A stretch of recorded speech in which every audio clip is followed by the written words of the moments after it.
பாடலாசிரியர் வைரமுத்து அவர்கள்கிட்ட எனக்கு ரொம்ப பிடிச்ச ஒரு விஷயம் என்னன்னா, அவர் நிறைய பாடல்கள் கவித்துவமா எழுதியிருந்தாலும் சில பாடல்கள் வந்து ரொம்ப யதார்த்தமான வரிகள்லயே எழுதியிருப்பாரு, பேச்சு வழக்கிலேயே எழுதியிருப்பாரு.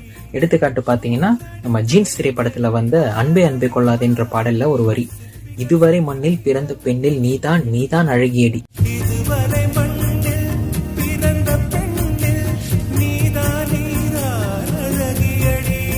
அடுத்த பாடல் உசுரே போகுதுன்ற பாடல் ராவணன் திரைப்படத்துல இருந்து, என்னதான் அவர் பண்றது தப்பு விக்ரம்க்கு தெரியுது, தான் இன்னொருத்தருடைய மனைவி காதலிக்கிறோன்ட்டு. ஆனா அது ரொம்ப யதார்த்தமா, இந்த உலகத்துல இது ஒன்றும் புதுசு இல்ல, ஒன்னு ரெண்டு தப்பி போகும் ஒழுக்கத்தில்ன்ட்டு ரொம்ப அழகா எழுதியிருப்பார். இந்த உலகத்தில் இது ஒன்றும் புதுசு இல்ல, ஒன்னு ரெண்டு தப்பி போகும் ஒழுக்கத்துல. அடுத்த பாடல் அன்பே சிவம் திரைப்படத்துல இருந்து பூவாசம் புறப்படுப்பேன் என்ற பாடல்.